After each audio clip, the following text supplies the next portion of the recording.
Good evening. Let's make some tea.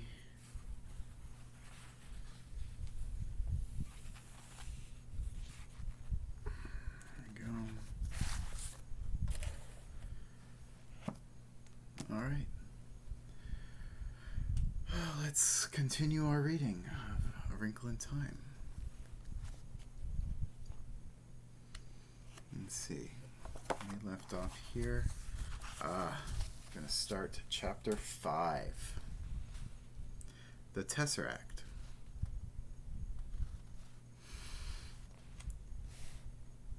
Yes, Miss Witch said.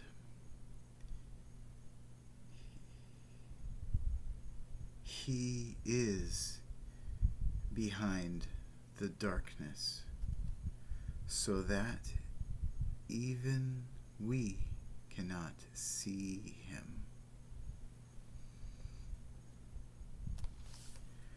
Meg began to cry, to sob aloud.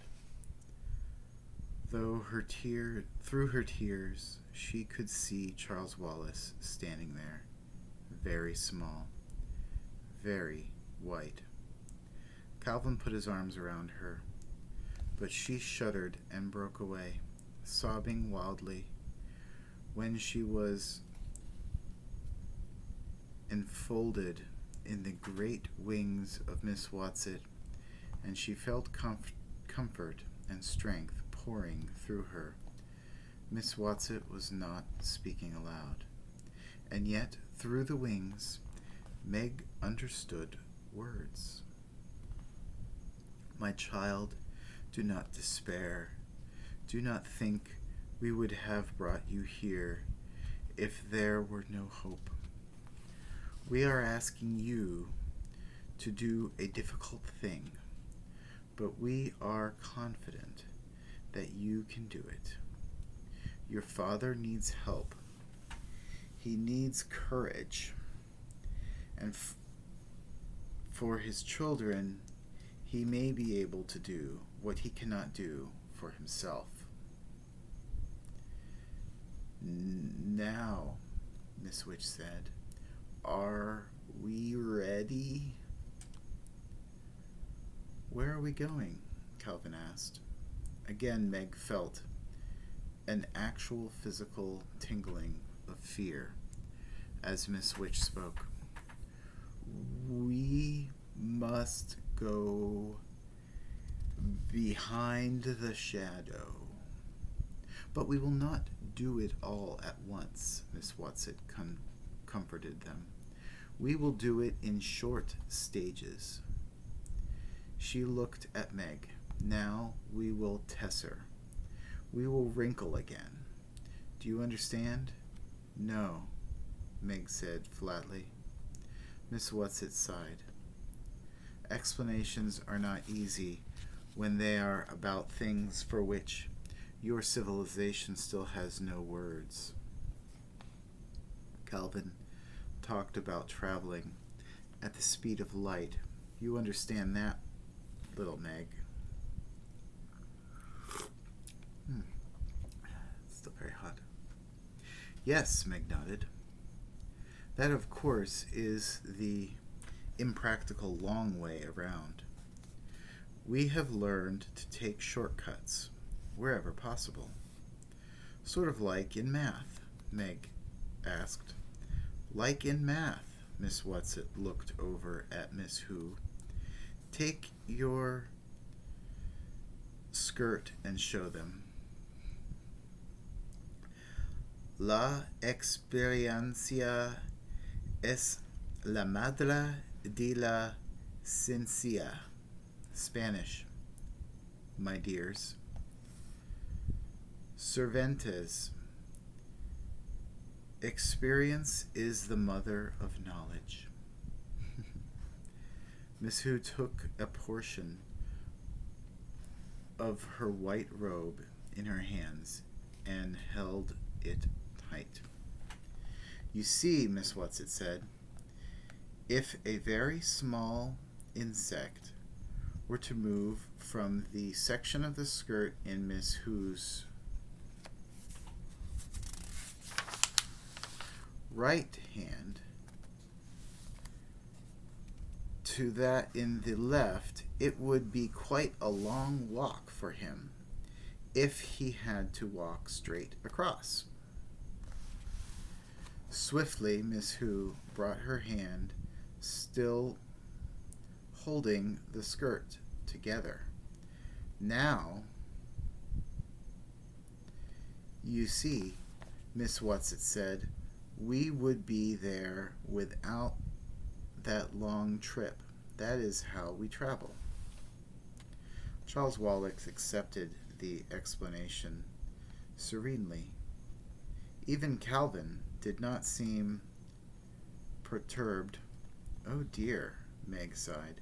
I guess I am a moron. I just don't get it. That is because you think of space only in 3 dimensions, Miss Whatsit told her.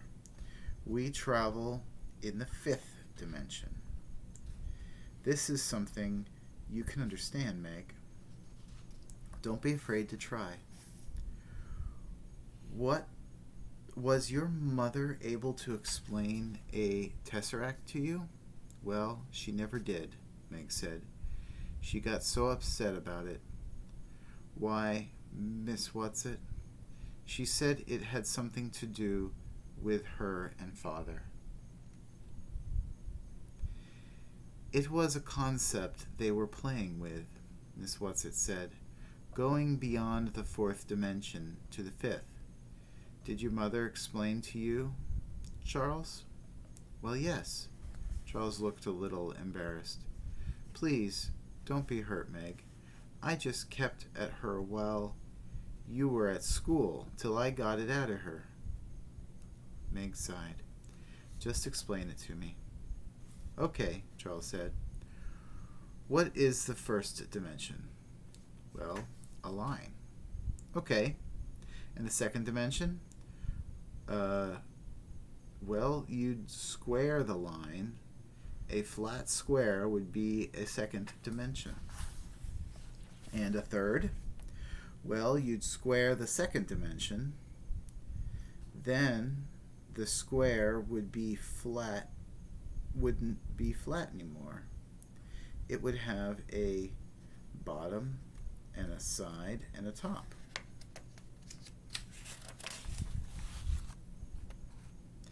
And the 4th? Well, if I guess you want to put it in mathematical terms, you'd square the square. But you can't take a pencil and draw it the way you can the first 3. I know it's got something to do with Einstein and time. I guess maybe you could call the 4th dimension time. That's right, Charles said. Good girl.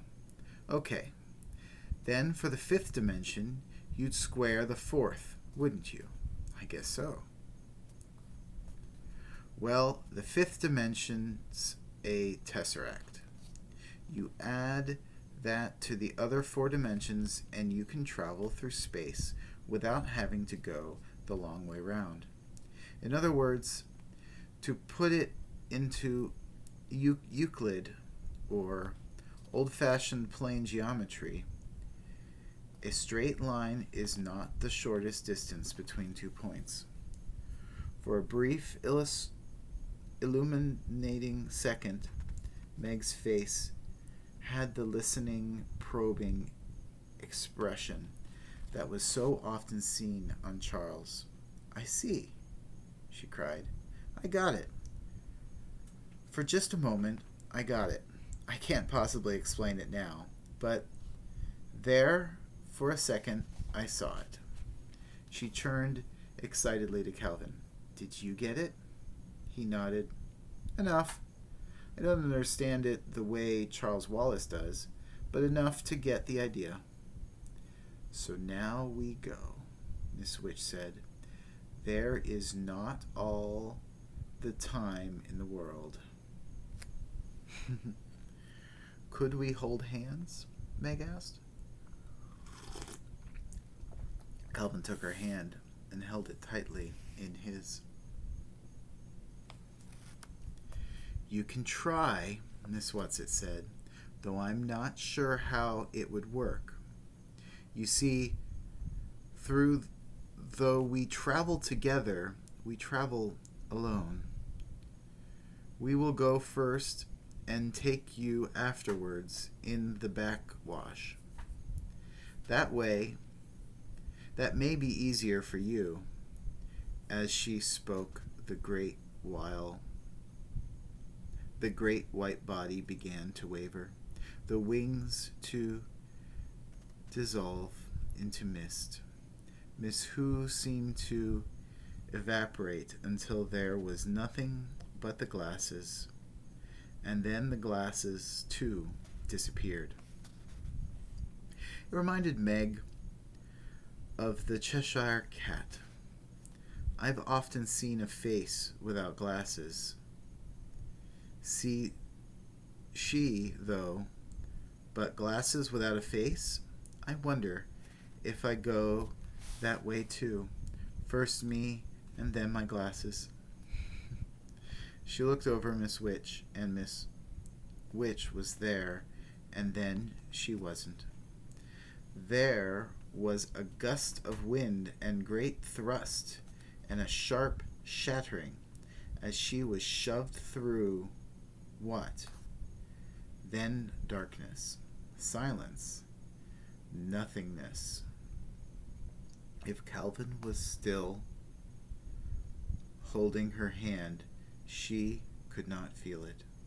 But this time she was prepared for the sudden and complete dissolution of her body. When she felt the tingling coming back to her fingertips,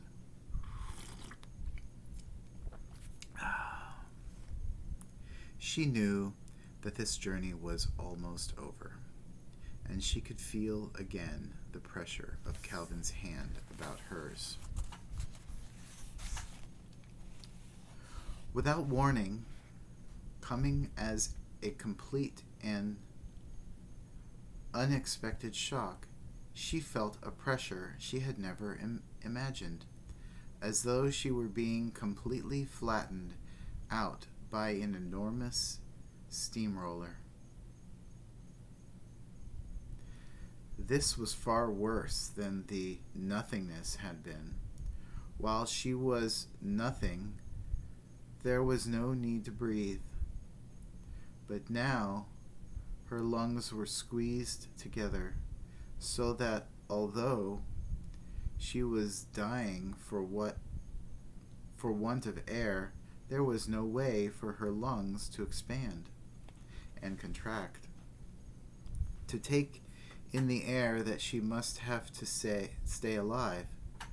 This was completely different from the thinning of atmosphere when they flew up the mountain, and she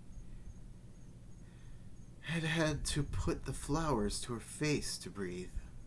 She tried to gasp, but a paper doll can't gasp. She thought she was trying to think, but her flattened out mind was as unable to function as her lungs. Her thoughts were squashed along with the rest of her. Her heart tried to beat. It gave a knife-like sideways movement, but it could not expand. But then she seemed to hear a voice, or if not a voice, at least words. Words flattened out like printed words on paper. "Oh no, we can't stop here. This is a two-dimensional planet, and the children can't manage here."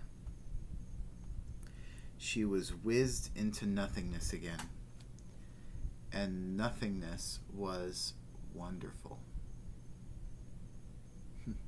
She did not mind that she could not feel Calvin's hand, that she could not see or feel or be. The relief from a intolerable pressure was all she needed. Then the tingling began to come back to her fingers, her toes. She could feel Calvin holding her tightly. Her heart beat regularly. Blood coursed through her veins. Whatever had happened, whatever mistake had been made, it was over now, she thought. She heard Charles Wallace saying, his words round and full of spoken words ought to be. Really, Miss Witch, you might have killed us. This time she was pushed out of the frightening fifth dimension with a sudden, immediate jerk. There she was, herself again, standing with Calvin beside her, holding onto her hand for dear life, and Charles Wallace in front of her, looking indignant. Miss Watson, Miss Who, and Miss Witch were not visible, but she knew that they were there. The fact that their presence was strong about her. Children, I apologize, came Miss Witch's voice. Now, Charles, calm down, Miss Watson said,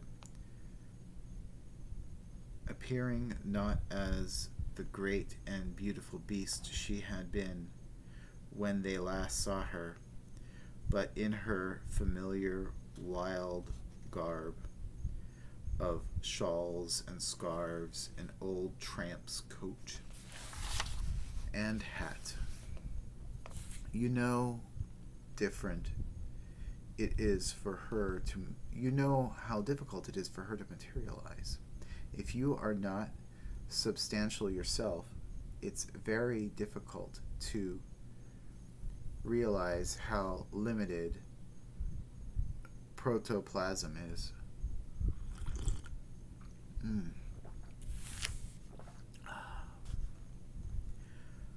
I'm sorry, Miss Witch's voice came again, but there was more than a hint of amusement in it.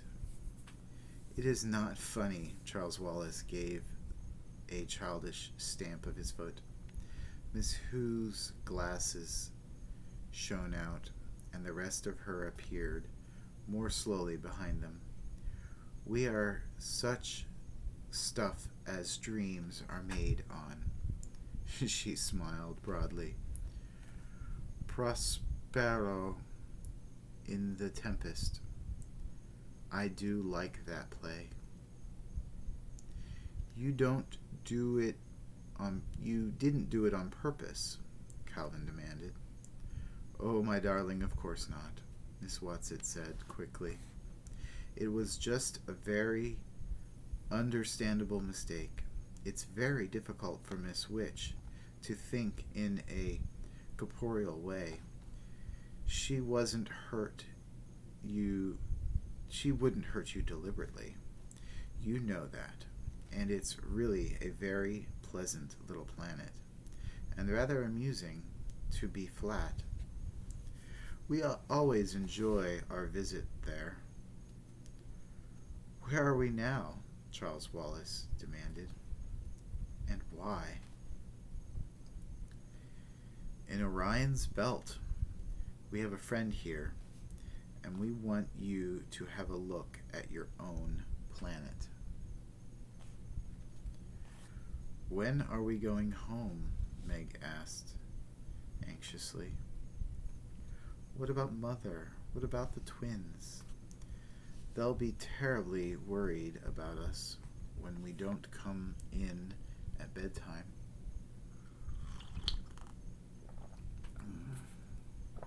Well, Mother must be frantic by now.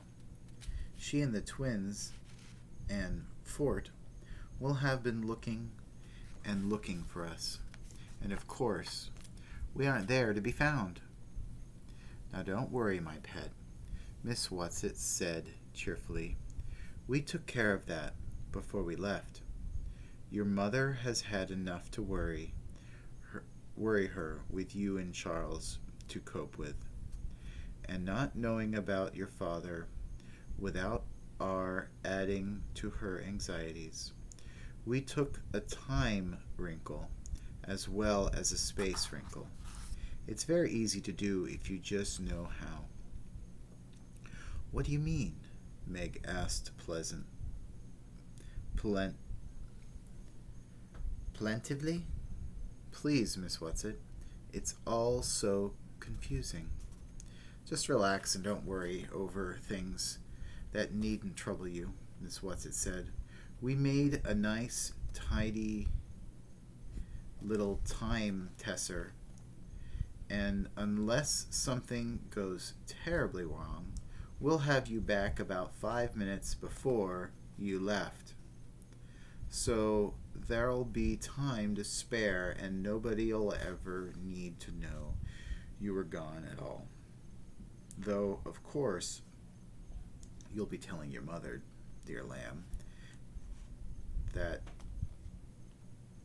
she is, and if something goes terribly wrong, it won't matter whether we ever get back at all. Don't frighten them, Miss Witch's voice came. Are you losing faith? Oh, no. No, I'm not. But Meg thought her voice sounded a little faint.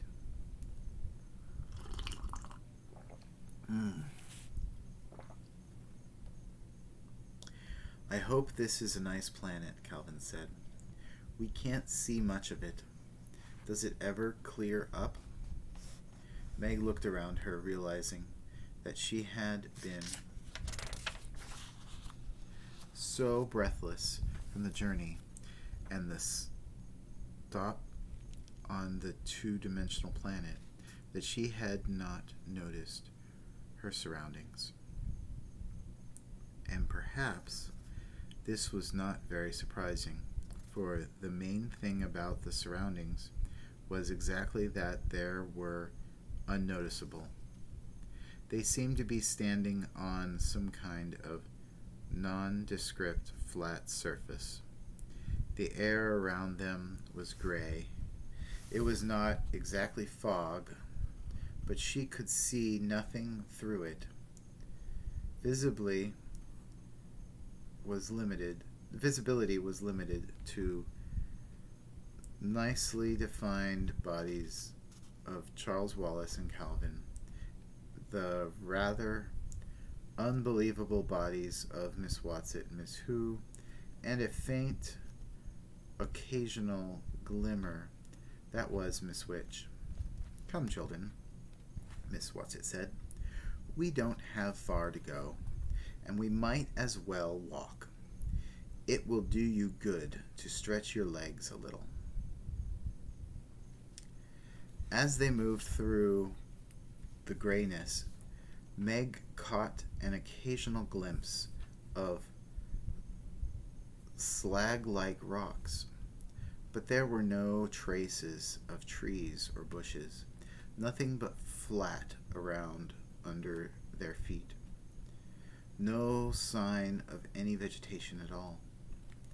Finally, ahead of them, there loomed what seemed to be a hill of stone. As they approached it, Meg could see that there was an entrance that led into a deep, dark cavern. Are we going in there? She asked nervously. Don't be afraid, Miss Watson said. It's easier for the happy medium to work within. Oh, you'll like her, children. She's very jolly.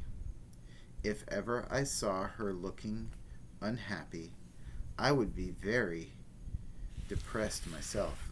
As long as she can laugh, I'm sure everything is going out right in the end.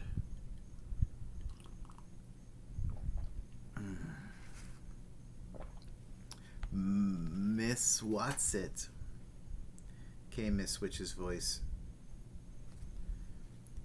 severely.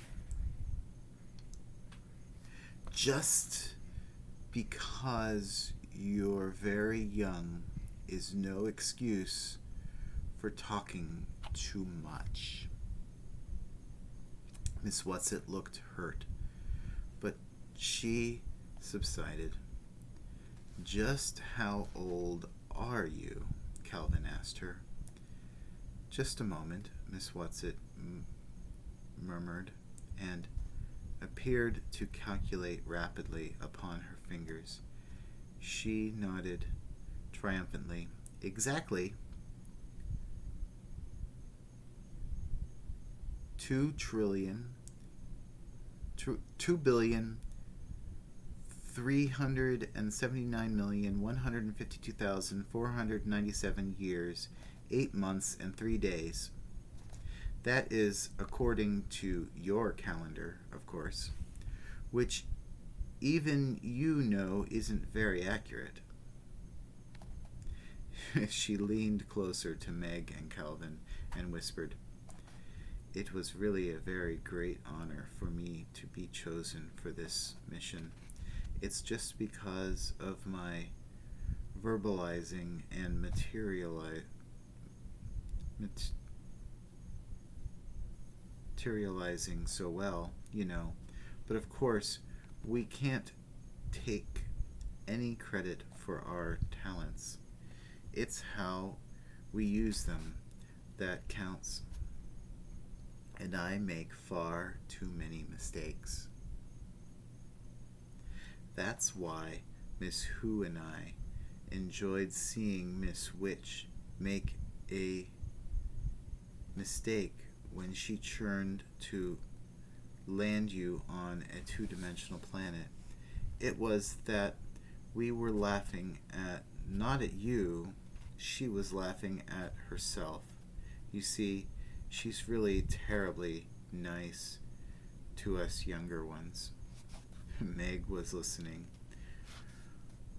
with such interest in what Miss Whatsit was saying that she hardly noticed when they went into a cave.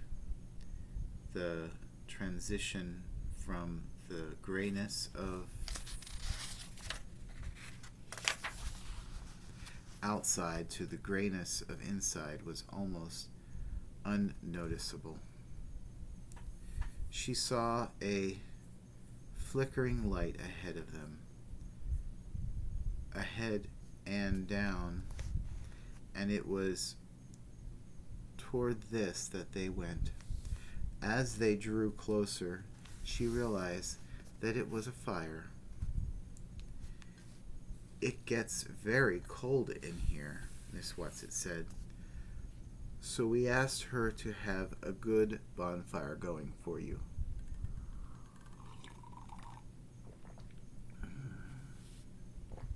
As they approached the fire, they could see a dark shadow against it, and as they went closer still, they could see that the shadow was a woman. She wore a turban of beautiful pale mauve silk and a long, flowing purple satin gown. In her hands was a crystal ball, into which she was gazing rapidly. She did not appear to see the children. Miss Whatsit, Miss Who, and Miss Witch, but continued to stare into the crystal ball. And as she stared, she began to laugh, and she laughed, and whatever it was that she was seeing, Miss Witch's voice rang out clear and strong, echoing against the walls of the cavern, and the words fell within a sonorous clang. "We are here!"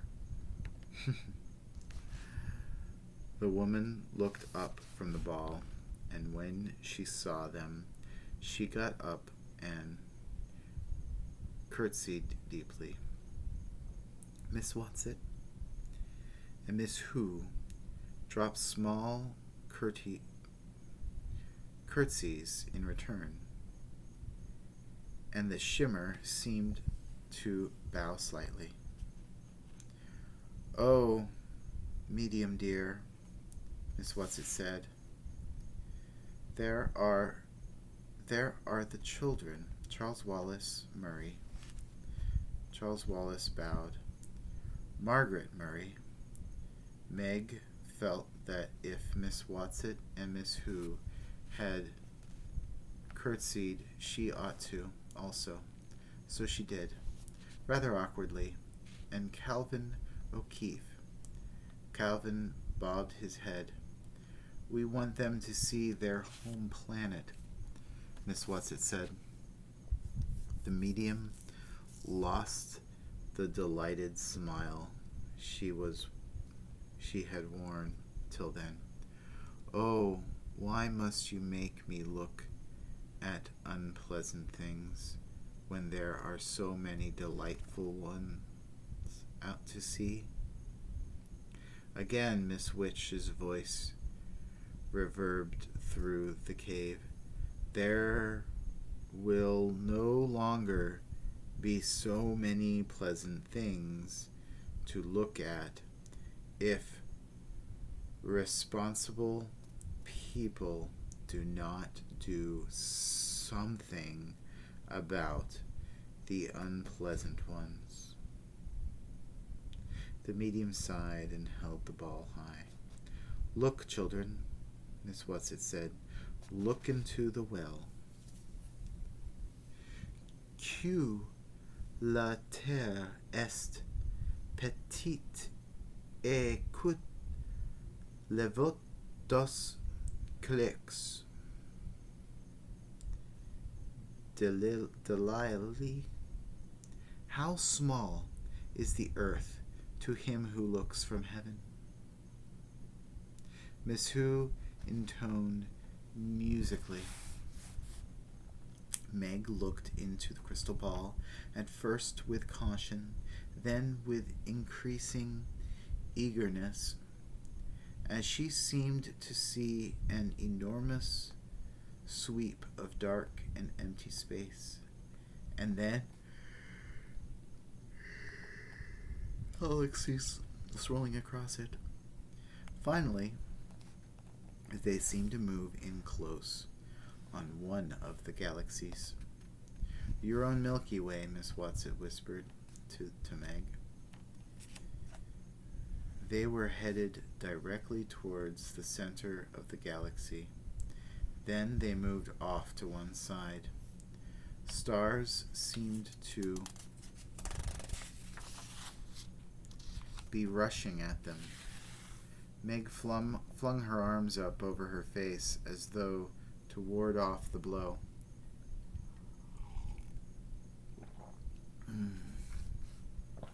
"Look," Miss Witch commanded. Meg dropped her arms, then seemed to be moving in towards a planet. She thought she could make out polar ice caps. Everything seemed sparkling clear. No, medium dear, that's Mars," Miss Whatsit reproved gently.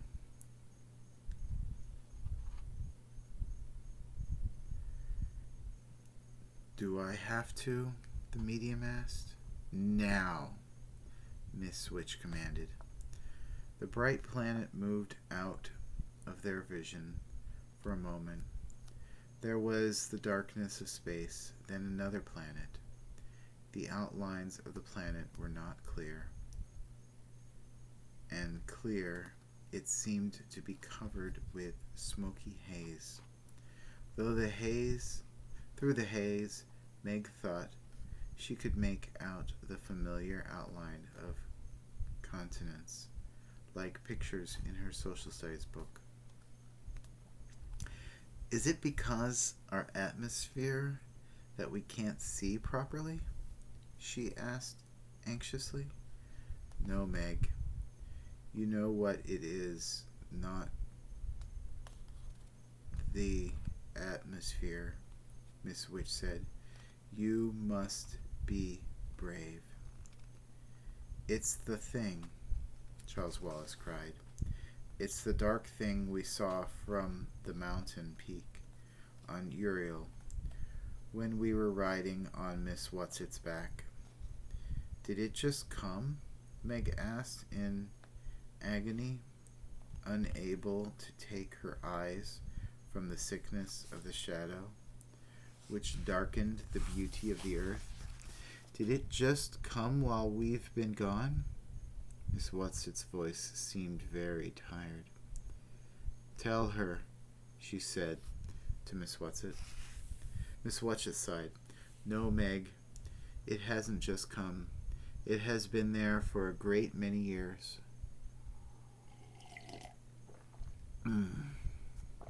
That is why your planet is such a troubled one. But why? Calvin started to ask. His voice croaked hoarsely. Miss Whatsit raised her hand to silence him.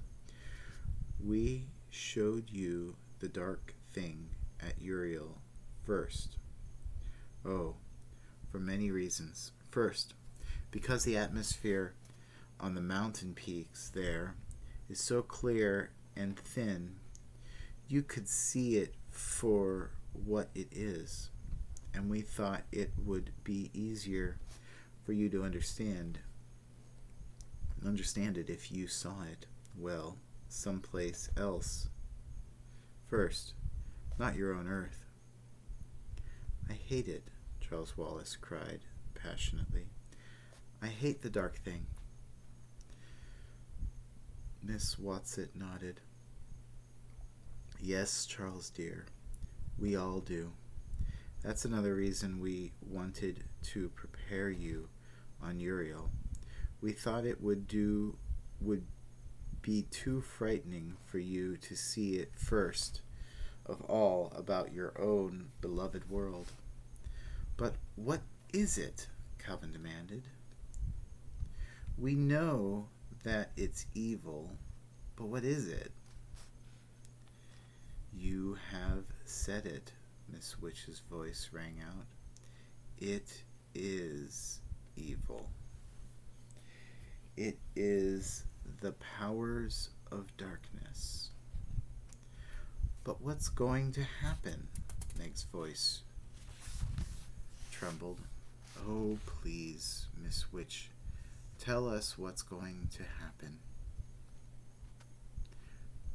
We will continue to fight.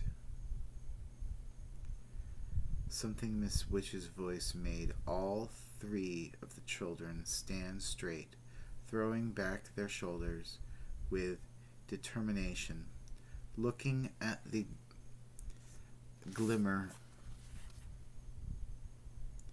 that was Miss Witch with pride and confidence. And we're not alone, you know, children.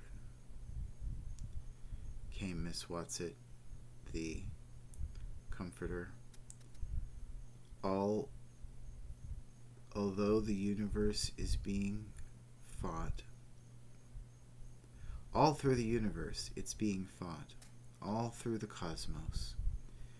And but it's a grand and exciting battle.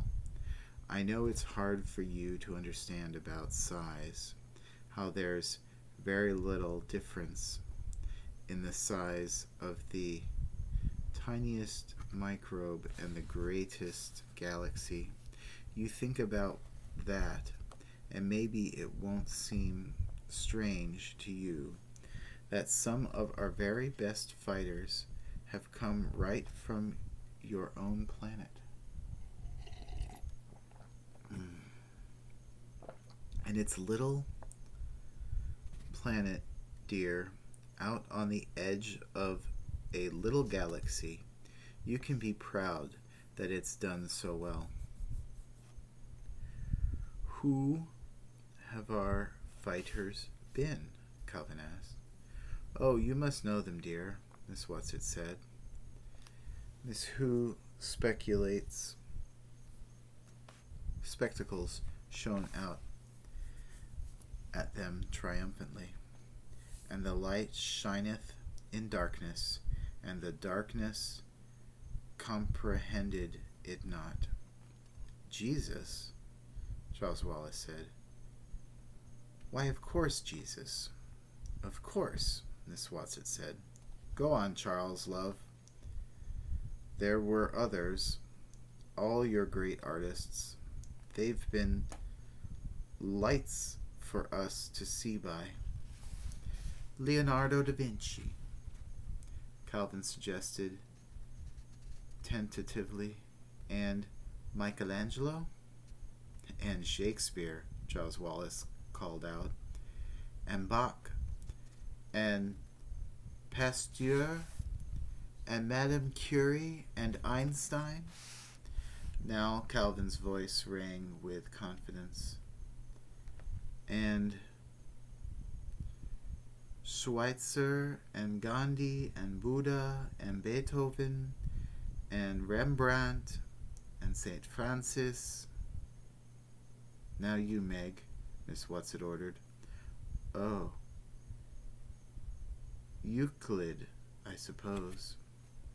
Meg was in such an agony of impatience that her voice grated terribly. And Copernicus. But what about Father? Please, what about Father? We are going to your father, Miss Witch said. But where is he?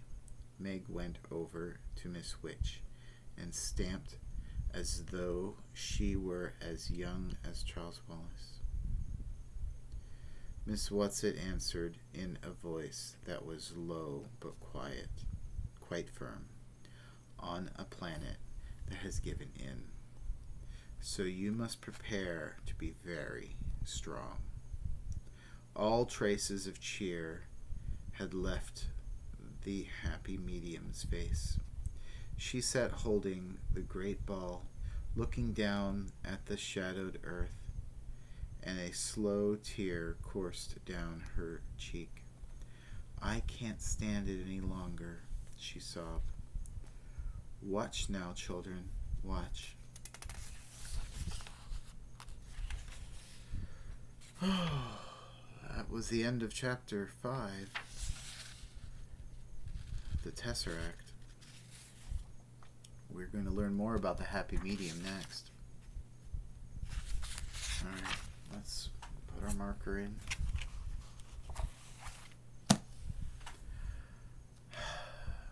Thank you for joining me.